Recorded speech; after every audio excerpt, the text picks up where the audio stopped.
হয়, আজি সদৌ অসম সংখ্যালঘু ছাত্ৰ ইউনিয়ন চমুকৈ আমচুৰ বিভিন্ন জিলাৰ লগতে আমি শোণিতপুৰ জিলা সমিতিৰ উদ্যোগতো আমি ঢেকীয়াজুলি সমজিলা কাৰ্যালয়ৰ ওচৰত আমি 2 ঘণ্টীয়া অৱস্থান ধৰ্মঘট কাৰ্যসূচী লৈছোঁ। আপোনালোকে গম পায় যি অসমত এছআৰ চলি আছে, এই এছআৰৰ নামত যি চৰকাৰী বিষয়াই আমাৰ নিৰ্বাচনী বিষয়া কিছু ৰাজনৈতিক নেতাই মানে হাতৰ মুঠিত ৰাখি ইউজ কৰি আছে, তেখেতক ষড়যন্ত্ৰমূলক হিচাপে আমাৰ সংখ্যালঘু মুছলমান লোকসকলক টাৰ্গেট কৰি ভুৱা অভিযোগ দি আছে। এই ভুৱা অভিযোগৰ বিৰুদ্ধে আমি প্ৰতিবাদ কৰিছোঁ। আজি দেখা পাই আছোঁ যি এজনৰ ওপৰত অভিযোগ কৰিব পাৰে, কিন্তু দেখা গৈ আছে এজনে 10 জন 20 জন 30 জন 50 জনলৈকে অভিযোগ কৰি আছে। আমাৰ কথা হ'ল এই অভিযোগবিলাক খাৰিজ হ'ব লাগে। আজি কোনোবা এজনে অভিযোগ কৰিছে এজনৰ ওপৰত, তেখেতৰ ওপৰত ডাউট হৈছে, আমি মানি লৈছোঁ সেই হিয়াৰিংখিনি আহিব লাগে।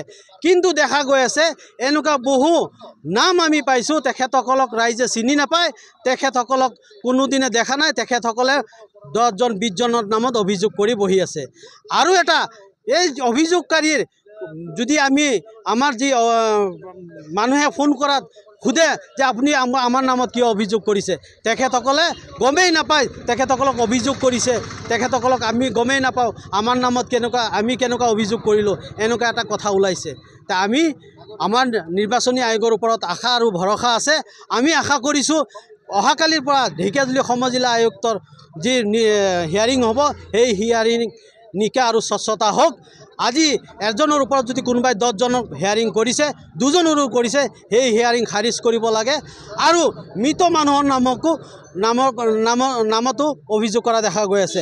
আমাৰ কথা হ'ল মানুহজন যদি অভিযোগ কৰিছে, সেই মানুহজন যদি সশৰীৰে থিয় হয়, সেই হিয়াৰিংটো কেনেকুৱা ধৰণৰ হ'ব। আৰু আমি আশা কৰিছোঁ নিৰ্বাচনী বিষয়াই যি অবজেকশ্যন যি লৈ আহিব, এই মানুহখিনিক যেন যদি সম্পূৰ্ণ তথ্য যদি নিকা আৰু স্বচ্ছতা হয়, তেখেতসকলে একচেপ্ট লিখি দিয়াৰ কাৰণে আমি সেইটো দাবী জনাইছোঁ। আৰু যদি একচেপ্ট নহয়, ৰিজেক্ট লিখি দিয়াৰ কাৰণে আমি দাবী জনাইছোঁ। কিন্তু একো নিলিখাকৈ যদি কোঠা খালি থৈ দিয়ে, আমাৰ সন্দেহ হ'ব ইয়াত ৰাজনৈতিক ষড়যন্ত্ৰ আছে। আৰু এই ৰাজনৈতিক ষড়যন্ত্ৰৰ বলি আমাৰ সাধাৰণ মুছলমান লোকসকল হ'ব। যিহেতু আজি সমজিলা কাৰ্যালয়ত আমি ধৰ্ণা কাৰ্যসূচী লৈছোঁ, আৰু এই সমজিলা কাৰ্যালয়ৰ 200 মিটাৰ দূৰত আমাৰ অশোক সিংহালৰ বাসস্থান। আৰু আমি আজি ধৰ্ণাস্থলীৰ পৰা অশোক সিংহাল ডাঙৰীয়াক সকীয়াই দিব বিচাৰিছোঁ।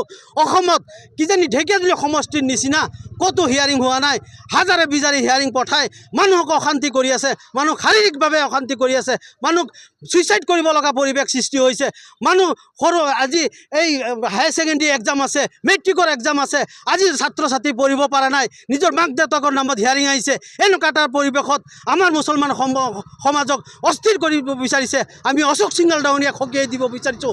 যদি আপুনি গণতন্ত্ৰক ৰক্ষা কৰিব বিচাৰিছে, যদি আপুনি ইলেকশ্যনত জিকিব বিচাৰিছে, স্বচ্ছ আৰু নিকা হিচাপে আপুনি জিকাই দেখাওক।